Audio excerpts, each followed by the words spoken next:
ஜெகன்மூர்த்தியார் தப்பி ஓட்டம் என்னமோ இவங்க தான் பர்தா எடுத்து கொடுத்த மாதிரி பர்தா போட்டு கொண்டு ஜெகன்மூர்த்தியார் தப்பினார்னா இந்த செய்தியை ஊடகங்களுக்கு கொடுப்பது யார்? லாக்அப் டெத்தில் கிட்டத்தட்ட 24-25 பேர் இருந்திருக்காங்க. நீங்கள் ஒரு லிஸ்ட் எடுங்க. எல்லாமே பெரும்பான்மையானவர்கள் அதில் பட்டியல் சமூக மக்கள், குறிப்பாக பறையர்கள். இது எப்படி திட்டமிட்டு நடக்குதுன்னு சொல்லாமல் எப்படி சொல்ல முடியும்? தமிழகத்தில் கிட்டத்தட்ட 3 கோடி பேர் பறையர் சமூக மக்களும் வன்னியர் சமூக மக்களும் இருக்கிறார்கள். இந்த ஒற்றுமையை தமிழகத்தில் பேசியது ஒன்று ஆம்ஸ்ட்ராங், இன்னொன்று ஜெகன்மூர்த்தி, இன்னொன்று இந்த மூர்த்தி. அதனால் ஆம்ஸ்ட்ராங்கை முடித்து விட்டார்கள். ஜெகன்மூர்த்திக்கு ஏகப்பட்ட சிக்கலை கொடுக்கிறார்கள். மற்ற தலைவர்களுக்கும் தொடர்ந்து சிக்கலை கொடுத்து கொண்டே இருக்கிறார்கள். தமிழகத்தில் இருக்கிற பெரும்பான்மையான வன்னியர்களும் பறையர் சங்க மக்களும் ஒற்றுமையாகிவிடக்கூடாது என்பதில் திராவிடம், திமுக உறுதியாக இருக்கிறது. இந்த பட்டியல் சமூக தலைவர்கள் மீதான தாக்குதல் குறித்து ஐநா மன்றத்திலும் 2 நாட்களுக்கு முன்பு அது புகாராக தரப்பட்டு அந்த புகார் நாளை ஐநா மன்றத்தில் மனித உரிமைகள் பிரிவில் விசாரணைக்கு வருகிறது. இந்த நிலையில் தமிழகத்தில் இருக்கிற அம்பேத்கர் இயக்க தலைவர்கள் ஒருங்கிணைந்து தமிழக கவர்னரை சந்தித்து புகார் கொடுக்க இருக்கிறோம். அம்பேத்கர் இயக்க தலைவர்னா அண்ணா அறிவாலயத்துக்கு அடிமையாக இருக்கணும், வேறு யாரும் அரசு செய்கிற எந்த செயலையும் விமர்சித்து விடக்கூடாது என்பதில் இவர்கள் உறுதியாக இருக்கிறார்கள். அரசு பட்டியல் சமூக மக்களை 3ஆம் தர மக்களாக நடத்துகிறது என்பதுதான் குற்றச்சாட்டு. அதோடு மட்டுமல்லாமல் இந்த பட்டியல் சமூக மக்களுக்காக தொடர்ந்து சட்டமன்றத்தில் ஒலித்து வரும் ஒற்றை குரலான ஜெகன்மூர்த்தியாரின் குரலை நசுக்க வேண்டும் என்பதன் அடிப்படையில் தொடர்ந்து அவரை இழிவுபடுத்தும் நோக்கோடு சில நடவடிக்கைகள் தமிழகத்தில் நடைபெற்றது. மறைந்த பகுஜன் சமாஜ் கட்சியின் முன்னாள் தலைவர் ஆம்ஸ்ட்ராங் அவர்கள் படுகொலை செய்யப்படுகிறார். அந்த படுகொலையில் ஆம்ஸ்ட்ராங் அவர்களுக்கு லைஃப் த்ரெட்டன் இருக்கிறது என்று சொல்லிவிட்டு நாங்கள் விலகி நின்று கொண்டோம் அப்படின்னு சொன்னாங்க. அதிலிருந்து தொடர்ந்து இந்த அரசு செய்கிற சில விஷயங்களை சட்டமன்றத்திலோ பொதுவெளியிலோ கேட்கிற எல்லா அம்பேத்கர் இயக்க தலைவருக்கும் ஒரு நெருக்கடியான சூழல் ஏற்பட்டிருக்கிறது. அதே போல் அம்பேத்கர் இயக்க தலைவர்கள் மட்டுமல்லாமல் இங்கே இருக்கிற இந்த அம்பேத்கர் இயக்க மக்களை, பட்டியல் சமூக மக்களை சென்னையை விட்டு அப்புறப்படுத்துகிற அந்த மண்ணோடு இருக்கிற தொடர்பை அழிக்கிற வேலையை தொடர்ந்து தமிழக அரசு செய்கிறது. இதை தடுத்து நிறுத்த முற்படுகிற எல்லா தலைவர்கள் மீதும் அரசு காழ்ப்புணர்ச்சியை கொண்டு நடவடிக்கை எடுக்கிறது. அதோடு மட்டுமல்லாமல் தமிழகத்தில் அது காவல்துறையாக இருந்தாலும் சரி, எந்த துறையாக இருந்தாலும் சரி, பட்டியல் சமூக அதிகாரிகள் தொடர்ந்து பழிவாங்கப்படுகிறார்கள். எனவே ஒரு இன்செக்யூர் நிலை இங்கே தமிழகத்தில் ஏற்பட்டிருக்கு. இந்த பட்டியல் சமூக தலைவர்கள் மீதான தாக்குதல் குறித்து ஐநா மன்றத்திலும் 2 நாட்களுக்கு முன்பு அது புகாராக தரப்பட்டு அந்த புகார் நாளை ஐநா மன்றத்தில் மனித உரிமைகள் பிரிவில் விசாரணைக்கு வருகிறது. இந்த நிலையில் தமிழகத்தில் இருக்கிற அம்பேத்கர் இயக்க தலைவர்கள் ஒருங்கிணைந்து தமிழக கவர்னரை சந்தித்து புகார் கொடுக்க இருக்கிறோம். அதன் அடிப்படையில் தான் இன்றைக்கு இந்த கூட்டம் நடைபெறுகிறது. அதுதான் சார், இப்போ கவர்மெண்ட் ஏற்கனவே தயாநிதி மாறன் அவர்கள் சொன்ன மாதிரி எங்களை 3ஆம் தர மக்களாக நாங்கள் அப்படின்னு சொன்னார் இல்லையா, எஸ்சி மக்களாக நாங்கள் 3ஆம் தர மக்களாக அப்படின்னு சொன்னார் இல்லையா, அந்த பார்வை அரசு இன்றைக்கு ஒட்டுமொத்தமான பட்டியல் சமூக மக்கள் மீது வைக்கிறது. வேங்க வயலை தொடர்ந்து இன்றைக்கு அதே போல் இன்னொரு ஊரிலும் நடந்திருக்கிறது. வடகால் பகுதியில் நடந்தது. வடகால் பகுதியில் நடந்த கலவரத்தில் பாதிக்கப்பட்ட மக்கள் என்ன சொல்கிறாங்கன்னா, நாங்கள் எதற்காக இந்த ஊரில் சண்டை நடந்ததுன்னு கூட வெளியில் சொல்லுவதற்கான வாய்ப்பு இல்லை. எங்கள் ஊரில் ஏதோ பெட்ரோல் பங்கில் சண்டை நடந்து, ஒயின் ஷாப்பில் சண்டை நடந்துன்னு இந்த குறிப்பிட்ட வடகால் காலனி மக்களை அசிங்கப்படுத்துகிற வேலையை அரசாங்கம் செய்கிறது அப்படின்னு அவங்க சொன்னாங்க. இப்போ நாங்கள் என்ன ஃபீல் பண்ணுறோன்னா, மக்களுக்கும் ஒரு செக்யூர் இல்லை, இந்த மக்களின் பிரதிநிதிகளாக செயல்படுகிற சட்டமன்ற உறுப்பினர் உட்பட பல இயக்க தலைவர்களுக்கும் தமிழக அரசில் இன்றைய நிலவரப்படி ஒரு பாதுகாப்பு இல்லாத சூழல் நிலவுகிறது. இந்த சூழலை மத்திய அரசின் கவனத்துக்கு கொண்டு செல்வதற்கு தான் கவர்னரை சந்திக்கிறோம்.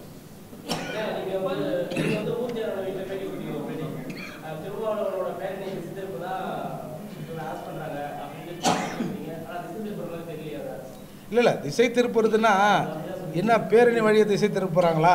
அந்த பேரணி செய்தி ஒரு 3 மணிக்கு பேரணி தொடங்க இருக்கிறது. இந்த ஜெகன்மூர்த்தியார் கைது, ஜெகன்மூர்த்தியார் தப்பி ஓட்டம் அப்படின்னு எதுக்கு 12 மணிக்கு அந்த செய்தியை போடுறீங்க? இப்போ மீடியாக்கள் அந்த செய்தியை போடுதுன்னா அந்த மீடியாக்களுக்கு செய்தியை கொடுத்தது யார்? இப்போது நீங்கள் அந்த ஜெகன்மூர்த்தி அண்ணன் சம்மந்தப்பட்டதாக சொல்லப்படுகிற விஷயம் 7ஆம் தேதியிலேருந்து தொடங்கி நடக்குது. ஏன் பர்டிகுலராக அந்த டேவை செலக்ட் பண்ணிங்க? அதுக்கு முன்னால் போயிருக்கலாம், இல்லை அந்த பேரணி நடந்த பிறகு அதுக்கு பின்னால் போயிருக்கலாம். இல்லை ஒரு சம்மனை கொடுத்திருந்தால் நாங்கள் சட்டத்தை மதிக்கிற இந்திய குடிமகன்கள். ஒரு சம்மன் கொடுத்திருந்தா அழகாக விசாரணைக்கு ஆஜராகிருக்க போகிறாரு. எதுக்கு வந்து நீங்கள் வேணும்னே ஒரு அசாதாரண சூழலை ஏற்படுத்தும் விதமாக ஒரு 200-300 போலீஸ் போய் அவரை வீட்டை முற்றுகையிட்டு அதனால் ஒரு பதட்டம் ஏற்பட்டு அப்போ அன்றைக்கு முழுக்க விடுதலை சிறுத்தைகள் பேரணி அந்த செய்தி மறைக்கப்பட்டு ஜெகன்மூர்த்தியார் தப்பி ஓட்டம், என்னமோ இவங்க தான் பர்தாவை எடுத்து கொடுத்த மாதிரி பர்தா போட்டு கொண்டு ஜெகன்மூர்த்தியார் தப்பினார்னா இந்த செய்தியை ஊடகங்களுக்கு கொடுப்பது யார்? இல்லை ஊடகமாக அவங்களா போட்டுக்கிறாங்களா? அப்போது இந்த செய்தியை காவல்துறை அல்லாமல் உளவுத்துறை அல்லாமல் வேறு யாரும் கொடுக்க முடியாது. அப்போது தொடர்ந்து சட்டமன்றத்தில் அதற்கு முன்னால் பூவை மூர்த்தியார் அவர்கள் ஜெகன்மூர்த்தியார் அவர்கள் சட்டமன்றத்தில் பேசிய உரை சம்பந்தமான புத்தகம் வெளியிடப்படுகிறது. அந்த புத்தகத்தில் இதுவரை இந்த 4 ஆண்டுகளில் சட்டமன்றத்தில் ஜெகன்மூர்த்தியார் இந்த பட்டியல் சமூக மக்களுக்காக வைத்த கோரிக்கைகள், பேச்சுகள், தீர்மானங்கள் அனைத்தும் அந்த புத்தகத்தில் இருக்கிறது. இதை தாங்கிக் கொள்ள முடியாமல் எல்லாரும் இவங்க என்ன நினைக்கிறாங்க, அரசு அம்பேத்கர் இயக்க தலைவர்னா அண்ணா அறிவாலயத்துக்கு அடிமையாக இருக்கணும், வேறு யாரும் அரசு செய்கிற எந்த செயலையும் விமர்சித்து விடக்கூடாது என்பதில் இவர்கள் உறுதியாக இருக்கிறார்கள். எனவே தான் இங்கே ஒரு இன்செக்யூர் நிலை தமிழகத்தில் இருக்கிறதா நாங்கள் உணர்றோம்.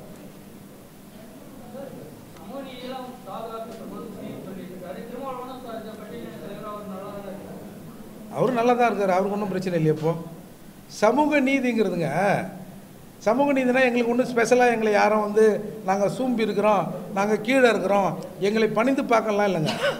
சட்டத்தின் ஆட்சியை நிலைநிறுத்தணும், அவ்வளோதான். சட்டத்தின் ஆட்சி இங்கே நடக்குதா?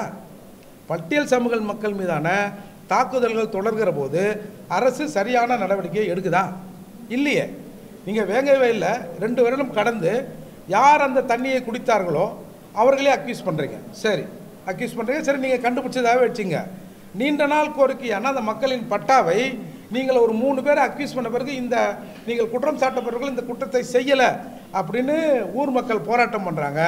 அந்த நேரத்தில் கொண்டு போய் ஒரு விசிகா எம்எல்ஏவை வைத்து நீங்கள் அந்த ஊருக்கு பட்டா தரீங்கன்னா இது என்ன அர்த்தம்? இது பட்டா கொடுக்குறோம், நீங்கள் ஒரு 3 பேர் எங்களுக்கு பலி கொடுங்க, அப்படி தானே அர்த்தம் இது? அதனால் தொடர்ந்து இந்த மக்களை 3ஆம் தர பார்வையிலேயே இந்த அரசு நடத்துகிறது. இன்றைக்கு லாக்அப் டெத்தில் கிட்டத்தட்ட 24-25 பேர் இருந்திருக்காங்க. இன்றைக்கி ஒரு லிஸ்ட் எடுங்க, எல்லாமே பெரும்பான்மையானவர்கள் அதில் பட்டியல் சமூக மக்கள், குறிப்பாக பறையர்கள். இது எப்படி திட்டமிட்டு நடக்குதுன்னு சொல்லாமல் எப்படி சொல்ல முடியும்? அப்போது பட்டியல் சமூக மக்கள்லாம் என்ன வேணாலும் பண்ணலாம், யாரும் கேட்பதற்கு இங்கே நாதி இல்லை அப்படின்னு அரசு நினைக்குது. இது நீங்கள் இப்போ முதல்வர் சொல்கிறாரு, நாங்கள் வெற்றி பெற்றத்தில் 13% வாக்குகளை பட்டியல் சமூக மக்கள் போட்டாங்க அப்படின்னு சொல்கிறாரு. அப்போது இந்த பட்டியல் சமூக மக்கள் ஒரு கணம் 13% நான் போட்ட வெற்றியில் ஆண்டுகிற இந்த அரசு நமக்கு என்ன செஞ்சுது? எங்களுக்கு எதுவும் நீங்கள் ஸ்பெஷலாக கூட செய்ய வேணாங்க, நீங்கள் சட்டத்தின்படி செய்யுங்க. கடந்த ஆண்டுக்கு முன்னால் ஆதிதிராவிட நல பள்ளிகளை சீரமைப்பதற்கு சப்ளான், அதாவது பட்டியல் சமூக மக்களுக்கான தனி பட்ஜெட்டில் 120 கோடி ரூபாய் ஒதுக்கப்படுகிறது. ஆதிதிராவிட நல பள்ளிகள் அந்த சீரமைப்பதற்கு 120 கோடியில் வெறும் 2 கோடியை செலவு பண்ணிட்டு 118 கோடியை திருப்பி அனுப்புது அரசு. இது எப்படி சமூக நீதி அரசாக இருக்க முடியும்? இதுவரை இந்த 4 ஆண்டுகளில் 7833 கோடியை எங்கள் பணத்தை, எங்கள் பட்ஜெட் பணத்தை அரசு செலவு செய்யாமல் திருப்பி அனுப்புது. இந்த சப்ளான் எதுக்கு வந்தது? இந்த சமூகத்தில் ஒரு இன்பேலன்ஸ் இருக்குது. இந்த இன்பேலன்ஸ் இருந்தால் இது எப்போ வேணாலும் பிரச்சனையாக மாறலாம். அதால் இந்த மக்களின் வாழ்க்கை தரத்தை உயர்த்தணும்னு இந்திரா காந்தி அம்மையாரால் இளைய பெருமாள் கமிட்டி ஒன்று போடப்பட்டு 4 ஆண்டுகள் இந்தியா முழுக்க ஆய்வு செய்து 25 பரிந்துரைகளை அவங்க கொடுத்தாங்க. அதில் ஒன்று தான் சப்ளானு, இன்னொன்று SC/ST அட்ராசிட்டி ஆக்ட். இந்த சப்ளான் கொடுத்து இந்த மக்களை கொஞ்சம் தூக்கி சமப்படுத்தினால் சமூகம் அமைதியாக இருக்கும் அப்படின்ற அடிப்படையில் கொடுக்கப்பட்ட பணத்திலிருந்து நீங்கள் 4 ஆண்டுகளில் 7833 கோடியை திருப்பி அனுப்புறீங்கன்னா நீங்கள் எப்படி சமூக நீதி அரசு நீங்கள் சொல்லுவீங்க? நாங்கள் எப்படி ஏற்றுப்போம்?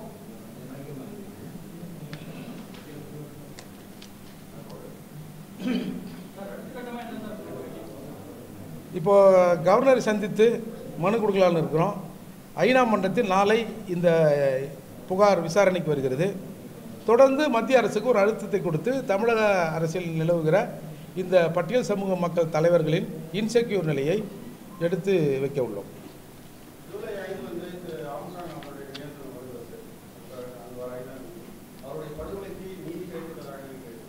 நீதியெல்லாம் கிடைக்கிறதுலாம் வாய்ப்பெல்லாம் இல்லைங்க. அதாவது முதல் நாள் அந்த இறப்புக்கு வந்த மாயாவதி அவர்கள் சொன்னால், மாநில அரசு இதில் தலையீடு இல்லை என்று சொன்னால் நீங்கள் சிபிஐ விசாரணைக்கு உத்தரவிடுங்கன்னு சொன்னாங்க. மாநில அரசு தலையீடுனா வெறும் மாநில அரசு ஏதோ திமுக அரசுன்னெலாம் இல்லை. அந்த மாநில அரசோடு யாரெல்லாம் இருக்கிறார்களோ அவர்கள் உடந்தை அப்படின்னு தான் அதுக்கு அர்த்தம். அப்போது இன்னிய வரை A1 குற்றவாளி என்று சொல்லப்பட்ட திருவேங்கடம் காலையில் 6 மணிக்கு ஏதோ ஃபர்ஸ்ட் ஷிஃப்ட்டுக்கு வேலைக்கு போகிற மாதிரி 6 மணிக்கு கூட்டு போனாங்களாம். அவர் சிறுநீர் கழிக்க போனாராம், ஓடிட்டாராம். இன்னும் 10 கிலோமீட்டர் தாண்டி 8 கிலோமீட்டர் தாண்டி அவர் போய் எதையோ எடுத்தாராம். இவங்க போனாங்களாம், அவர் சுட்டாராம், இவங்க சுட்டாங்களாம். அவர் சுட்டது படலையா, இவங்க சுட்டது பட்டுச்சான். இது என்னது இது? நீங்கள் ஆம்ஸ்ட்ராங் அவர்கள் படுகொலை நடந்தபோது ஒரு எஸ்சி ஆணையத்திற்கும் சுப்ரீம் கோர்ட் இந்த மாதிரி லா என்ஃபோர்ஸிங் டிபார்ட்மெண்ட் எல்லாத்துக்கும் ஒரு புகார் அளிக்கப்பட்டதுங்க. அந்த புகாரில் கொலை நடந்த அன்றைக்கு ஒரு 11:30க்கு அந்த பெரம்பூரை சுற்றி இருக்கிற 3 காவல் நிலையத்தில் உள்ள காவலர்கள் வேறு பணிக்கு பணியமர்த்தப்படுகிறார்கள். அது ஏன் அப்படின்னு விசாரணை பண்ணணும். குற்றம் நடந்த இடத்தில், அந்த சம்பவம் படுகொலை நடந்த இடத்தில் அரசால் வைக்கப்பட்ட கேமராக்கள் மட்டும் எப்படி ஒர்க் பண்ணாமல் போச்சு ஒன்று. இன்னொன்று அதே மாதிரி இப்போ இவங்க சொல்கிறாங்க இல்லையா, நாங்கள் செக்யூர் பண்ணோம், இல்லை அவங்க சரண்டர் ஆனாங்க, இல்லை பிடிச்சோம், ஏதோ ஒன்று மூணுத்தில் ஏதாவது ஒன்று வச்சுங்க. ஏன்னா ஒரு தெளிவான முடிவை அன்றைக்கு போலீஸ் சொல்லலை. அப்படி இருக்கிற போது ஏதாவது ஒரு காவல் நிலையத்தில் இவங்க சரண்டர் ஆனாலோ இல்லை பிடித்து கொண்டு போனாலோ உள்ளே போயிருப்பாங்களே, என்ட்ரு பண்ணியிருப்பாங்கள்ல. அப்போது அந்த என்ட்ரன்ஸில் இருக்கிற அந்த சிசிடிவி வித் ஆடியோவோடவும் அவர்கள் உள்ளே போன பிறகு ஏதாவது ஒன்று சொல்லியிருப்பாங்கள்ல, இந்த மாதிரி ஆம்ஸ்ட்ராங் படுகொலை எங்களை தேடுறாங்க, இல்லை நாங்கள் தான் அதை செஞ்சோம் அப்படின்னு ஏதாவது சொல்லியிருப்பாங்கள்ல.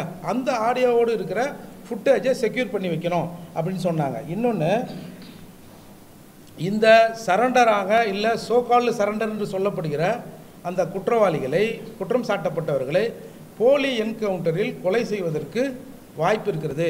எனவே அவர்கள் உயிருக்கு உத்தரவாதத்தை அளிக்க வேண்டும் அப்படின்னு சொல்கிறாங்க. அதே மாதிரி இந்த ஸ்கல் டெஸ்ட்னு ஒன்று இருக்குது. மண்டை ஓடு அமைப்பை வைத்து இவர் குற்றவாளியாக இருக்கலாம் என்று சயின்டிஃபிக்கலாக கண்டுபிடிக்கலாம். அந்த ஸ்கல் டெஸ்ட்டை யாரெல்லாம் அன்றைக்கு சரண்டர் ஆனாங்களோ அவங்களுக்கு எடுக்கணுன்ற ஒரு கோரிக்கையை வைத்து ஒரு புகார் மனு அளிக்கப்பட்டது. ஆனால் இதுவரை இது குறித்த எந்த தடயமும் எந்த விசாரணையும் நடைபெற்றதாக தெரியல. அப்படி இருக்கிற போது இதில் இன்னும் சொல்லப்போனால் 2 பேர் தலைமறைவுன்றாங்க. தலைமறைவானவர்களை பிடிப்பதற்கான எந்த நடவடிக்கையும் இல்லை. இந்த மாயாவதி அவர்கள் சொன்னது போல் இது ஏதோ ரவுடிக்குள் இல்லை ஒரு கும்பலுக்கும் நடந்த சண்டையாக இதை கொச்சைப்படுத்துவதோடு நிறுத்தி கொண்டார்கள். ஆனால் இதற்கு பின்னால் ஒரு பெரும் அரசியல் இருக்கிறது. தமிழகத்தில் கிட்டத்தட்ட 3 கோடி பேர் பறையர் சமூக மக்களும் வன்னியர் சமூக மக்களும் இருக்கிறார்கள். இந்த ஒற்றுமையை தமிழகத்தில் பேசியது ஒன்று ஆம்ஸ்ட்ராங், இன்னொன்று ஜெகன்மூர்த்தி, இன்னொன்று இந்த மூர்த்தி. அதனால் ஆம்ஸ்ட்ராங்கை முடித்து விட்டார்கள். ஜெகன்மூர்த்திக்கு ஏகப்பட்ட சிக்கலை கொடுக்கிறார்கள். மற்ற தலைவர்களுக்கும் தொடர்ந்து சிக்கலை கொடுத்து கொண்டே இருக்கிறார்கள். தமிழகத்தில் இருக்கிற பெரும்பான்மையான வன்னியர்களும் பறையர் சங்க மக்களும் ஒற்றுமையாகிவிடக்கூடாது என்பதில் திராவிடம், திமுக உறுதியாக இருக்கிறது. எனவே இந்த அரசியலை பேசுகிறவர்களுக்கு இங்கே ஒரு இன்செக்யூர், பாதுகாப்பற்ற சூழல் இருக்கிறது. இன்றைக்கு நேற்று ஆம்ஸ்ட்ராங்குக்கு ஏற்பட்டது, இன்றைக்கு ஜெகன்மூர்த்திக்கு ஏற்பட்டது, நாளை இங்கே இருக்கிற தமிழகத்தில் இருக்கிற எல்லா அம்பேத்கர் இயக்க தலைவர்களுக்கும் ஏற்படும் என்ற அச்சம் எங்களுக்கு ஏற்பட்டிருக்கிறது.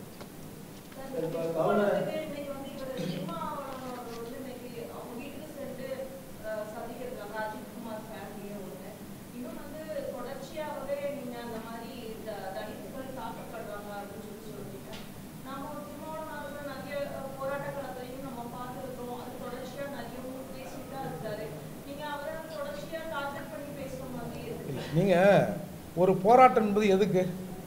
சும்மா நானும் செஞ்சேன். இப்போ வேங்கவேலுக்கு நீங்கள் என்ன செஞ்சீங்க? நாங்கள் புதுக்கோட்டையில் முதல்ல போய் ஆர்ப்பாட்டம் பண்ணோம். சரி, அந்த ஆர்ப்பாட்டத்தின் நோக்கம் என்ன? உண்மை குற்றவாளிகளை கண்டுபிடிக்கணும். உண்மை குற்றவாளிகள் கண்டுபிடிக்கப்பட்டார்களா? வசதி வாய்ப்பு இருக்குது என்பதற்காக எங்கே வேணாலும் போகலாம். ஒரு டோக்கன் போராட்டம் மாதிரி ஏதாவது ஒன்று பண்ணோம்னா என்ன தீர்வு? அதாவது மற்றவர்கள் வெளியில் இருக்கிறார்கள், இல்லை எதிர்ப்புறம் இருக்கிறார்கள் கூட வச்சுங்க. நீங்கள் அரசோடு இருக்கிறீங்கல்ல, என்ன செஞ்சீங்க? ஒரு உதாரணத்துக்கு, கடந்த ஆட்சியில் அரசு வழக்கறிஞரை போடுறாங்க. அதில் இடஒதுக்கீடு ஃபாலோ பண்ணணும், எல்லா சமூகத்துக்குமான இடஒதுக்கீடு வேணும்னு ஒருத்தர் பெட்டிஷன் போடுறாரு சென்னை உயர்நீதிமன்றத்தில். அது போன 2023 டிசம்பரில் விசாரணைக்கு வந்து இதில் இடஒதுக்கீடு ஃபாலோ பண்ண வேண்டிய அவசியம் இல்லை. நாங்கள் ஒரு குழு போட்டிருக்கோம். அந்த குழுவின் பரிந்துரை அதை திருப்திப்படுத்துகிற விதமாக அந்த தேர்வு இருக்கும் அப்படின்னு சொல்கிறாங்க. அப்போது அந்த வழக்கை டிஸ்மிஸ் செய்யப்படுது, தோற்கிறதுன்னு வைங்க. இந்த வழக்கை போட்டவர் ஒன்று திரும்பவும் அப்பீல் போனோம்ல, இந்த வழக்கை போட்டது சிதம்பரம் நாடாளுமன்ற உறுப்பினர் திருமாவளவன்.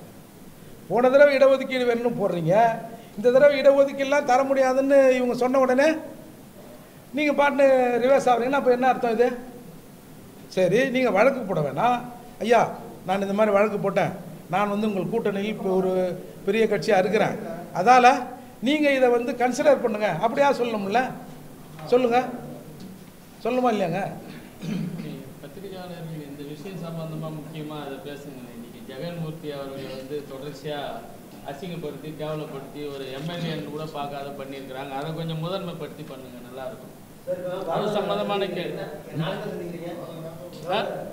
இல்லை, நேரம் கேட்டிருக்கோம், நேரம் கொடுத்தோடனே சந்திப்போம்.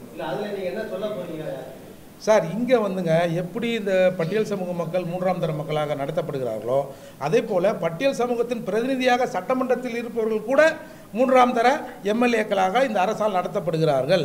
இங்கே பட்டியல் சமூக மக்களின் நலனை பேசுகிற தலைவர்களுக்கு ஒரு பாதுகாப்பற்ற சூழல் நிலவுகிறது. அதை குறித்து தான் கவர்னரை சந்திக்கிறோம். புகார் கொடுக்க என்ன இருக்குது? தமிழக அரசில் இங்கே இருக்கிற தலைவர்கள் நிம்மதியாக இருக்க முடியல, தினந்தோறும் ஏதாவது ஒரு வகையில் ஒரு அச்சுறுத்தல் நடைபெறுகிறது அப்படின்னு தான் சொல்கிறோம். தமிழக அரசு மீது குற்றம் சுமத்துவது தான் முதல் புகார் மனு தான். ஒன்று, பட்டியலின தலைவர்களுக்கு பாதுகாப்பு இல்லை. வேற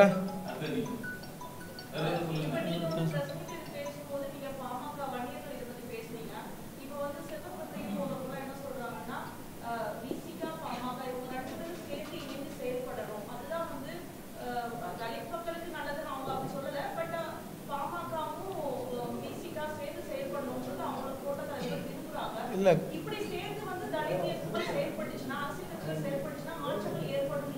நிச்சயமாக மாற்றம் ஏற்படும். ஆனால் இந்த நிகழ்வு நடக்க விடாமல் திராவிடம் திமுக கண்டிப்பாக பார்த்துக்கும்.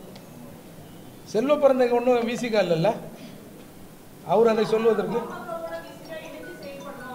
இல்லை, அதை சொல்ல வேண்டிய பொறுப்பு யாருக்கு? 1000 முறை சொல்லியிருக்கிறார் திருமாவளவன். வந்து திமுக இருக்கிற அணியில் பாமக வந்தால் நாங்கள் இருக்க மாட்டோம்னு சொல்கிறார்ல. அது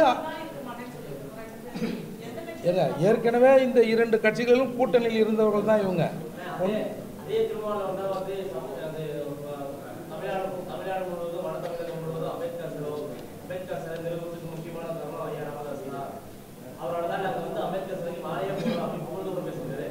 அதுதாங்க, தமிழ் கொடுத்தாங்கன்ற ஒரு பட்டத்தை கொடுத்துருக்கிறார். என் அப்பா கூட என்னை வந்து 1 மணி நேரம் உட்கார வச்சு என் பக்கத்தில் பரிமாறினதில்லை அப்படின்னு சொன்னாங்க. இப்போ இவங்க ஒன்றையும் பாமகவோடோ பிஜேபியோடோ இல்லாத கூட்டணிலாம் இல்லை. தொடர்ந்து இவங்க ஜார்ஜ் பெர்னாண்டஸின் அம்பு சின்னத்திலே தேர்தலில் நின்றவங்க தான். அதால் இவங்க சொல்லுவாங்கள்ல, தேர்தலில் வந்து வெற்றி தான் முக்கியம், கொள்கை வேறு கூட்டணி வேறுன்னு. நாளைக்கு எது ஒன்றாலும் நடக்கலாம். சார், தமிழகத்தில் இப்போ இருக்கிற சூழ்நிலை யார் எப்படி சேர்றாங்களோ அதெல்லாம் பிரச்சனை இல்லை. இப்போ இருக்கிற இங்கே தாழ்த்தப்பட்ட மக்களுடைய தலைவர்களுக்கு பிரச்சனை. அது எடுத்துக்காட்டு ஜெகன்மூர்த்தியார். அப்போ அவர் எம்எல்ஏவே அப்படி 2 ட்ரிப்பு எம்எல்ஏ இருந்தார். அவருக்கு நிலைனா இந்த அரசை யார் யார் எதிர்க்கிறாங்களோ அவங்கள த்ரெட்டன் பண்ணுறது போலீஸை வச்சுருக்கு. அதுதான் இங்கே பிரச்சனை. எங்களுக்கு தமிழ்நாட்டில் வந்து லீடருக்கும் இங்கே இருக்கிற தாழ்த்தப்பட்ட தலைவர்களுக்கும் பாதுகாப்பு இல்லை, எங்கள் மக்களுக்கும் பாதுகாப்பு இல்லை. நீங்கள் குறிப்பாக தமிழ்நாட்டில் பார்த்துருக்கலாம், எல்லாமே இந்த கொடுமைகள், போலீஸ் கொடுமை, எல்லா பிரச்சனையும் நீங்கள் பார்த்தீங்கன்னா தாழ்த்தப்பட்ட மக்கள் மேலே வருது. இந்த அரசும் வந்து அதை தடுக்கிறதுக்கான எந்த முயற்சியும் பண்ணல. ஆனால் நாங்கள் வந்து கண்டிப்பாக இதெல்லாம் வெளியே வந்து சொல்கிறது தான் இந்த அரசை கண்டித்து தான் நாங்கள் கவர்னருக்கு இந்த பென்ஷனை கொடுக்க போகிறோம். இங்கே என்னென்ன நடக்குது தமிழ்நாட்டில் இருந்து. சரி, நாங்கள் மத்திய அரசையும் அதை நான் சொல்லணும்ல, ஏன்னா நாங்கள் இந்தியன்றதுனால இந்த பிரச்சனை நீங்கள் செய்யணும். நாங்கள் உங்களை விட மேலான கையில் இந்த விஷயத்த சொல்கிறது தான் இங்கே கடமை. அதனால தான் நான் கவர்னர் கையில் இதை புகாராக தொகுத்து எடுத்து போய் தர போகிறோம். என் பேர் அருங்குணம் விநாயகம். நான் நாகசேனை தலைவராக இருக்கிறேன். நான் தான் அரசு பஞ்சம நில மீட்பு கமிட்டி போட்டிருக்கிறேன்.